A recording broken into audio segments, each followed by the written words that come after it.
کہ ہم تواتر میں جو ناقلین ہیں، حدیث کو نقل کرنے والے ہیں، ان کی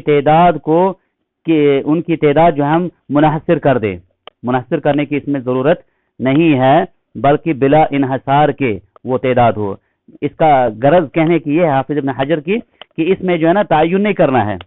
کہ کتنے روات ہونے چاہیے، 7 یا 10 یا 12 یا 14. تعداد کو معین کرنا جو ہے یہ ضروری نہیں ہے. بلکہ یہ بعض نے تو اس کو کیا ہے، لیکن جو محققین ہیں، اصل محدثین ہیں، جو جمہور کا قول ہے، وہ کہتے ہیں کہ اس میں جو ہے کسی تعداد پر محصور کرنا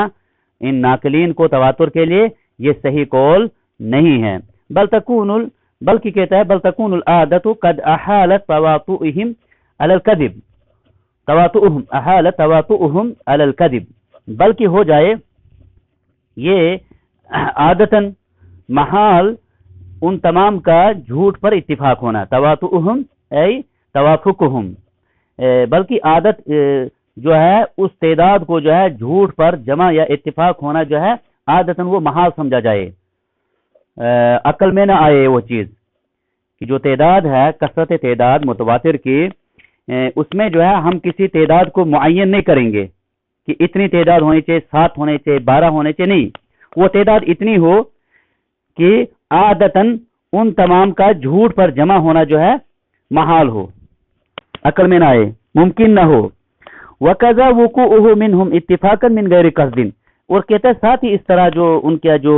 اتفاق ہونا جھوٹ پر جو ہے ناممکن ہو، یہ اس طریقے سے ہونا چاہیے. یہ ضروری ساتھ اس کے ہے کہ وہ بغیر قصد کے ان کا اتفاق ہونا چاہیے، بغیر قصد کے ان کا اس پر اتفاق ہونا چاہیے. اور ایسا ممکن نہیں کہ وہ پہلے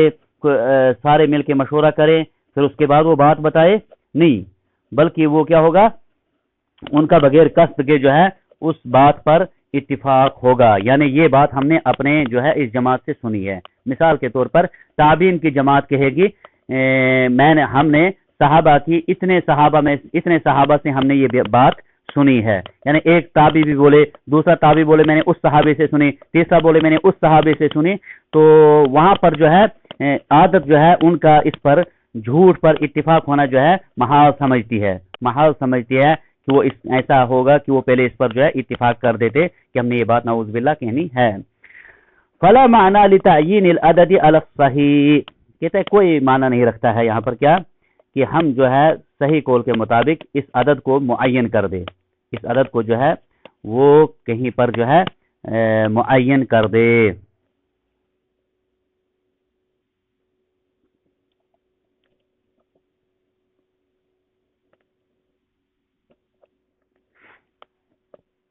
وَمِنْهُمْ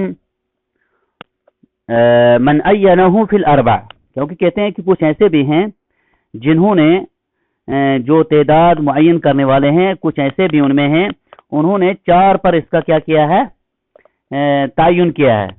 کہ حدیث متواتر اس کو بولیں گے کہ ہر طبقے میں کم سے کم 4 راوی ہونے چاہیے. یعنی صحابہ جو ہے نبی کریم صلی اللہ علیہ وسلم سے جو صحابی روایت کرتے کم سے کم 4 ہونے چاہیے، ان صحابہ کے بھی آگے 4 شاگرد ہونے چاہیے، ان کے بھی 4 آگے ہونے چاہیے. اس طرح تعداد یہاں تک کہ محدثین نے جب تک اپنی کتابوں کے اندر اس کو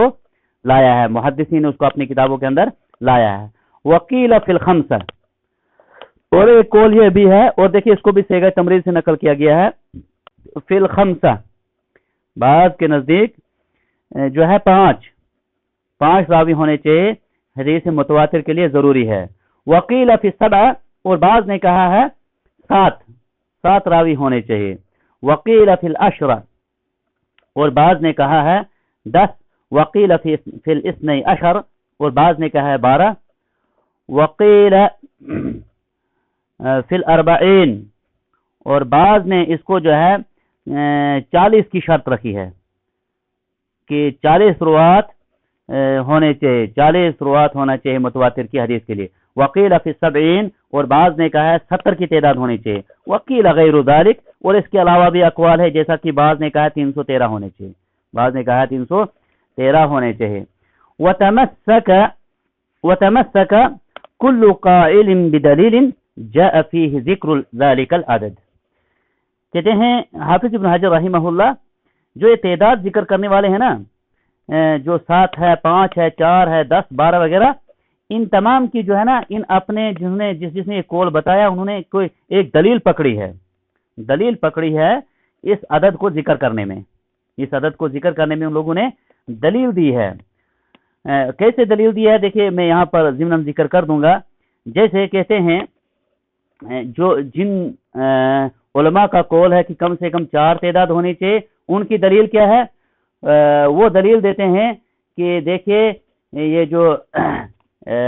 جو شہدائے زنا ہوتے ہیں، جو زنا پر گواہ ہوتے ہیں، ان کی تعداد کتنی رکھی ہے قرآن نے؟ ان کے بارے میں جو شریعت ہماری کہتے ہیں 4 گواہ ہونے چاہیے، تو ان کی دلیل جو ہے انہوں نے دلیل وہاں سے لی ہے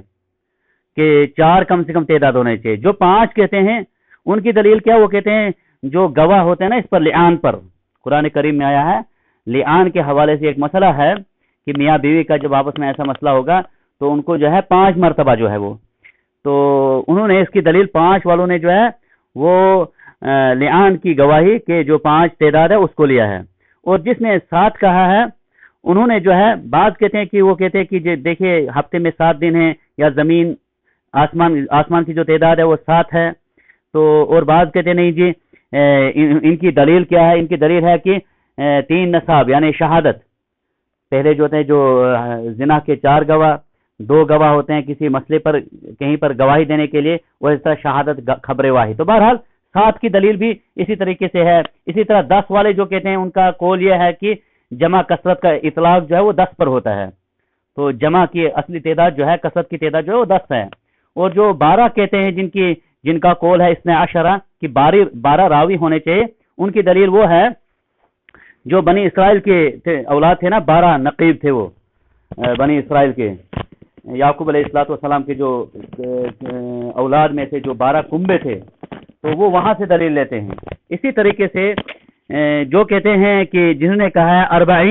40 سے انہوں نے دلیل لی ہے وہ قرآن کریم کی وہ دلیل، یا ایھا النبی حسبک اللہ ومن اتبعک، اور ان کی تعداد وہاں پر جو بتائی گئی تھی وہ 40 تھی۔ اور اسی طرح اگلا جو قول ہے 70، ان کی بھی دلیل کیا ہے؟ وہ کہتے ہیں وَاخْتَارَ مُوسَىٰ قَوْمَهُ 70 جو ہے اس نے کیے تھے نسل کے آدمی اختیار، کس نے؟ موسیٰ علیہ السلام نے اپنی قوم میں سے۔ وکیل غیر ذالک، اس طرح دوسرے اقوال ہے جیسا کہ میں نے کہا تھا 313، ان کی دلیل ہے کہ بدر کے موقع پر جو ہے مسلمانوں کی تعداد 313 تھی۔ تو بہرحال یہ ان لوگوں نے اپنی اپنی ادلہ رکھی ہیں، لیکن جیسا کہ حافظ ابن حجر رحمہ اللہ نے پہلے ہی کتاب کے اندر اس کو ذکر کر دیا تھا کہ اس میں کسی تعداد کا معین کرنا جو ہے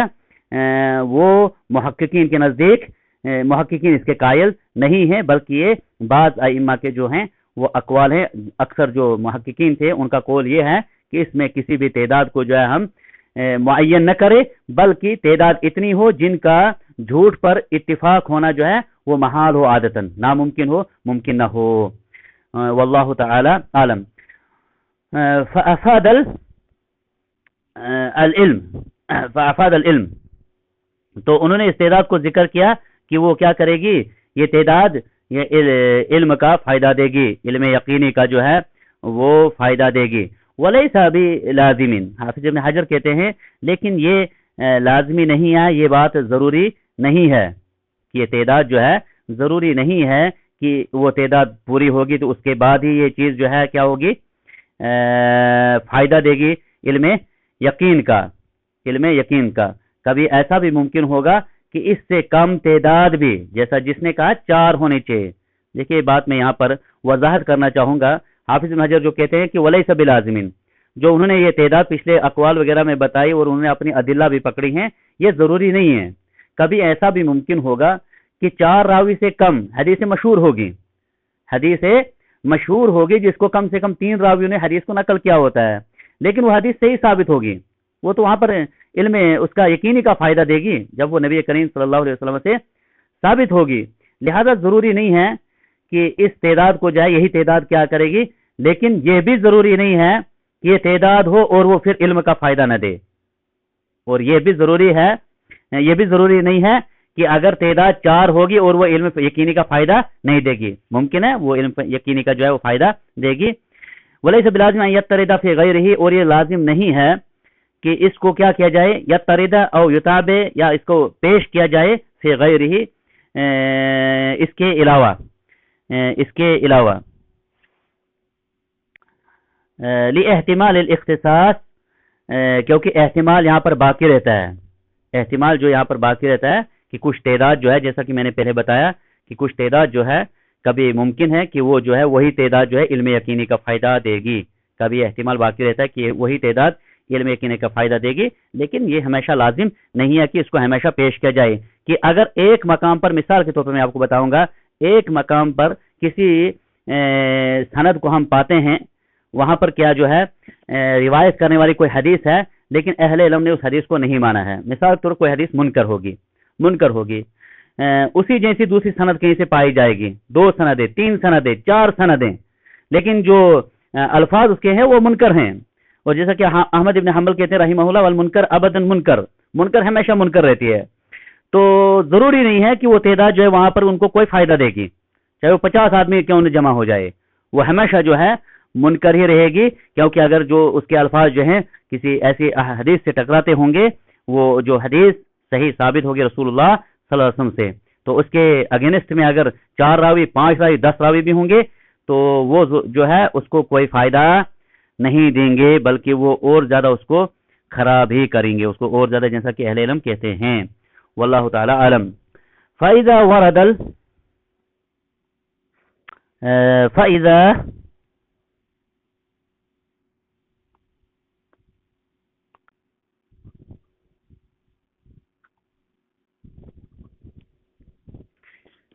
ورد الخبر كذلك، اگر جو نبی کریم صلی اللہ علیہ وسلم کی کوئی حدیث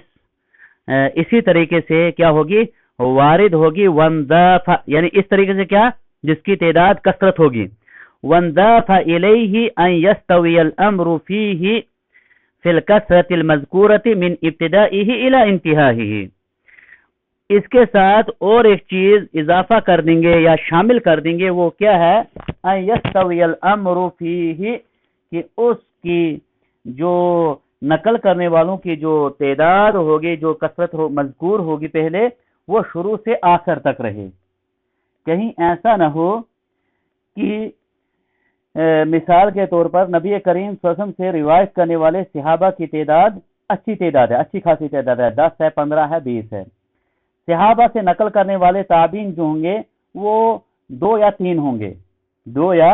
3 ہوں گے، اس کے بعد کے تابعین سے جو روایت کرنے والے ہوں گے ان کی بھی تعداد جو ہے اگر 10-15 ہوگی، لیکن اگر بیچ میں کسی طبقے میں تعداد کم ہوگی، 2 رہی یا 1 رہی، کیونکہ جو حدیثیں ہم تک سامعین کرام پہنچی ہیں اس درس کے اندر، ہمارے ساتھی کچھ ایسے بھی ہیں جو دینی اداروں میں نہیں پڑھا ہے، لہذا ہم ان کے لیے زیادہ ان چیزوں کو جو ہے واضح کرتے ہیں، وغیرہ ہم تھوڑا سا تیز بھی آگے چل سکتے تھے، ان کے لیے میں یہ ذکر کرتا ہوں کہ نبی کریم صلی اللہ علیہ وسلم سے جو روایت کرنے والے صحابہ ہیں، کبھی کبھار ایسا ہوگا ان کی تعداد 10 ہوگی، مثال کے طور پر ان سے جو تابعین روایت کرنے والے ہوں گے 2 یا 3 ہوں گے، 2 یا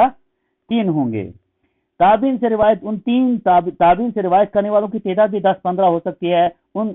تبع تابعین والوں سے آگے بھی 10-15 ہو سکتی ہے، لیکن جو تابعین کا طبقہ ہے وہاں پر 3 یا 2 راوی رہے، اس کی وجہ سے ہم اس حدیث کو متواتر نہیں کہہ سکیں گے، کیوں؟ کیونکہ یہاں پر تعداد اتنی کم ہوگی جو حدیث احاد کی قسم میں سے آتی ہے کہ جس میں 2 یا 3 راوی ہوں گے، لہذا یہ کہتے ہیں مصنف رحمہ اللہ، جب حدیث کو نقل کرنے والوں کی تعداد بہت زیادہ ہوگی، لیکن اس کے ساتھ ساتھ دوسری چیز یہ ہے کہ وہ تعداد ہر طبقے میں موجود ہونی چاہیے، صحابہ میں اگر وہ تعداد موجود تھی، تابعین میں بھی موجود ہونی چاہیے، تبع تابعین میں بھی موجود ہونی چاہیے، اس کے بعد یہاں تک کہ اس کو کتابوں کے اندر تصنیف کیا گیا ہے، اس حدیث کو کتابوں کے اندر تصنیف کیا گیا ہے، اور یہ کتابیں کب لکھی گئی ہیں سامعین کرام؟ جیسا کہ آپ جانتے ہیں 150 ہجری کے آس پاس جو ہے کتابوں کا تسلسل لکھنے کا کام شروع ہو چکا تھا، بلکہ اس سے پہلے بھی کچھ کتابیں لکھی گئی تھی، تو ان کتابوں کو جب ہم کھولتے ہیں وہاں پر یہ چیزیں ہمیں ملتی ہیں، تو وہاں پر جب یہ چیزیں ہمیں ملتی ہیں تو وہاں پر ہمیں معلوم ہوتا ہے کہ کہاں پر کتنے راوی ہیں، کس طبقے میں، صحابہ کتنے ہیں اس حدیث کو نقل کرنے والے نبی کریم صلی اللہ علیہ وسلم سے، کیونکہ علماء کرام نے باضابطہ طور پر ان تمام سندوں کو ذکر کیا ہے، اسی وجہ سے امام بخاری رحمہ اللہ کہتے ہیں حفظت 100,000 حدیث من الصحیح، میں نے 1,00,000 صحیح حدیثیں یاد کی ہیں. وحفظت 200,000 حدیث من الضعیف، اور میں نے 2,00,000 ضعیف حدیثیں یاد کی ہیں. اب 1,00,000 صحیح حدیثیں اور 2,00,000 ضعیف حدیثیں یاد تھی کس کو؟ امام بخاری رحمہ اللہ تعالیٰ کو. 1,00,000 صحیح حدیثیں، صحیح حدیثوں کو ہم پہلے اٹھاتے ہیں 1,00,000. لیکن جب ہم نبی کریم صلی اللہ علیہ وسلم کے فرمان کو اٹھاتے ہیں کہ نبی کریم صلی اللہ علیہ وسلم کی کل احادیث کتنی تھی، نبی کریم صلی اللہ علیہ وسلم کی کل احادیث جو متن ہوتا ہے، سامعین کرام طالب علم زیادہ سمجھتے ہیں، نبی کریم صلی اللہ علیہ وسلم کے کل متون کتنے ہیں دنیا کے اندر. ہمارے ایک استاد تھے مدینہ کے اندر، عبد الباری حفظہ اللہ، ایک بڑے محدث کے بیٹے ہیں. وہ مدینہ کے اندر مسجد نبوی میں بھی، مدینہ یونیورسٹی کے اندر ان کے وہ پروفیسر ہیں، اور ایک بڑی لائبریری ان کے گھر میں ایک اثاثہ ہے، ایک خزانہ ہے دینی کتابوں کا. حماد انصاری کے بیٹے ہیں یہ، اور حماد انصاری ایک بہت بڑے محدث تھے، ہمارے اساتذہ کرام جانتے ہیں، بہت ہی اونچے پائے کے محدث. عبد الباری نے کہا حفظہ اللہ، ابھی وہ زندہ ہیں، انہوں نے ہمیں ایک کلاس میں کہا کل حدیث نبی کریم کی کتنی ہوں گی، نبی نے جو فرمائی حدیث وہ کتنی ہوں گی، جو نبی کی سنت ہے، کیا ہوا کام یا فعل یا قول، وہ تعداد کتنی ہے. تو کہا ہمارے والد صاحب جو محدث تھے حماد انصاری، کہا وہ کہتے تھے 27 سے کی 30,000، اس کے آس پاس 30,000 کے آس پاس ٹوٹل حدیثیں ہیں جو نبی کریم کی صحیح ہیں. تو امام بخاری کے کہنے کا مطلب کیا ہے کہ میں نے 1,00,000 حدیثیں یاد کی. مراد یہ ہے کہ 1,00,000 جو مراد ان کی تھی وہ تھی سند. 1,00,000 جو ہے مختلف سندوں کے ساتھ، کبھی اوپر حدیث ایک ہی ہوتی ہے، مختلف سندیں ہوتی ہیں، اوپر حدیث متن جو ہے وہ ایک ہوتا ہے. جیسا کہ میں نے کہا 3 صحابی نبی سے حدیث کو نقل کرتے ہیں، حدیث تو وہ ایک ہی ہے لیکن روایت کرنے والے کتنے ہیں؟ 3 ہیں. وہ تینوں روایت امام بخاری کو یاد ہوتے تھے. اسی طرح سے ان کی تعداد جو ہے وہ 1,00,000 پہنچی تھی. واللہ تعالی عالم. بہرحال یہ ایک مثال میں نے دی تھی جو اس وقت عام کچھ ہمارے ساتھی درس کے اندر ہیں ان کے لیے. تو یہ تعداد جو ہے، کثرت تعداد، یہ ہر زمانے میں جو ہے موجود ہونی چاہیے، ہر زمانے میں موجود ہونی چاہیے. والمراد ہونا بالاستواء، کہتا ہے یہاں پر جو والمراد بالاستواء، استوا سے مراد کیا ہے یہاں پر؟ اللہ تنقص الکثرت المذکورۃ فی بعض المواضع، کہ جو کثرت تعداد ہم نے رکھی ہے نا اس حدیث متواتر کے لیے، وہ کہیں کم نہیں ہونی چاہیے، وہ کہیں کم نہیں ہونی چاہیے. تو پھر راجح قول کیا ہے سامعین کرام؟ اب ہم خود اگر سمجھنا چاہیں گے کہ راجح قول کیا ہے، کہ کتنی تعداد ہونی چاہیے جس کو ہم حدیث متواتر کہیں گے. تو بہرحال جہاں تک میں اپنی جانکاری سے اساتذہ کرام کے ان دروس سے استفادہ کیا ہوں، یہ معلوم ہوتا ہے کہ جب حدیث کی انہوں نے قسمیں کی، احاد کی 3 قسمیں، مشہور، عزیز اور غریب. مشہور میں کم سے کم 3 راوی ہوتے ہیں. جیسے 3 سے زیادہ تعداد ہو جائے گی وہ متواتر میں داخل ہو جاتی ہے. 3 سے زیادہ تعداد جائے گی وہ متواتر میں چلے جاتی ہے. لیکن جیسا کہ پہلے کلام گزر چکا ہے، کبھی ایسا بھی ہوتا ہے کہ تعداد زیادہ ہو لیکن وہ فائدہ نہیں دے گی. ان 3 سے زیادہ جب راوی کوئی حدیث نقل کریں گے، اس اعتبار سے کہ ان کا جھوٹ پر اتفاق ہونا محال ہو، بسم اللہ، وہاں سے تواتر کا کام شروع ہوتا ہے. کہتے ہیں اللہ تنقص الکثرۃ المذکورۃ فی بعض المواضع، کہ وہ جو کثرت تعداد ہے وہ بعض مقام پر کم نہیں ہو جانی چاہیے. صحابہ 10 تھے، تابعین 3 ہوں گے یا 2 ہوں گے، اگر ایسا ہوگا وہ متواتر نہیں رہے گی، بلکہ وہ تعداد برقرار رہنی چاہیے. لا اللہ تزید، ایسا نہیں ہے کہ وہ بڑھے گی نہیں. تعداد اگر زیادہ ہوگی کوئی مسئلہ نہیں ہے، تعداد اگر زیادہ ہوگی کوئی مسئلہ نہیں ہے. کیوں؟ کیونکہ اذ زیادت ہونا مطلوبۃ من باب اولا. یہاں جو ہے اس فن میں جو ہے احادیث کے جو سند ہیں، اسناد میں جو ہے کثرت تعداد جو ہے وہ مطلوب ہے، کثرت تعداد مطلوب ہے. مثال صحابہ نے، اگر صحابہ روایت کرنے والے 10 تھے، تابعین 12 تھے، 15 تھے، 20 تھے، پھر ان کے شاگرد 10 ہی تھے، لیکن بیچ میں جو 10 سے زیادہ تعداد تھی، اس کا کوئی نقصان نہیں ہوگا. یہ بلکہ مطلوب ہے، یہ زیادہ جو ہے مفید ہے، فائدہ دیتی ہے. وَأَن يَكُونَ، یہ ہوگی اس کی اگلی شرط، ان يكون مسترد انتهائه الامر المشاهد او المسموع لا ما ثبت بقضیة العقل صرف. کہتا ہے کہ جب وہ لاسٹ پہ آخر میں جو حدیث کے الفاظ ہوں گے وہ ان کی انتہا کس پر ہونی چاہیے؟ یا تو مشاہد ہونی چاہیے کہ وہ راوی کا کہے کہ میں نے دیکھا یہ خود، یا یہ میں نے خود اپنے کانوں سے سنا. ایسا نہ ہو کہ وہ جو ہے بس اس عقل کے فیصلے سے اس کو جو ہے ثابت کیا جائے، عقل کے فیصلے سے اس کو ثابت کیا جائے، جیسا کہ ثابت کرتے مثال کے طور پر یہ دنیا، اس دنیا کو جو ہے آگ کو مثال طور پر، آگ کو جو ہے وہ جلاتی ہے، یہ اس چیز کو عقل بھی مانے گی، عقل بھی مانے گی، لیکن یہاں پر اس چیز کے عقل کے گھوڑے نے دوڑانے ہیں، بلکہ یہاں پر جو ہے ضروری ہے کہ جو روایت کرنے والا ہوگا وہ کہے گا یا تو میں نے نبی کریم سے سنا اپنے کانوں سے، جن کو ہوا سے خمسہ بھی کہتے ہیں، یا میں نے خود اپنی آنکھوں سے دیکھا یہ کام ہوتے ہوئے، یا میں نے جو ہے اس چیز کو محسوس خود کیا۔ یہ تمام تر جو ہے لاسٹ پر چوتھی شرط حدیث متواتر کی ہی ہے۔ وقت ہمارا جا رہا ہے، مزید اس پر گفتگو کل اگلے درس میں ہوگی انشاءاللہ العزیز۔ اقول قولی ھذا استغفر اللہ لی ولکم ولسائر المسلمین فاستغفروہ انہ هو الغفور الرحیم۔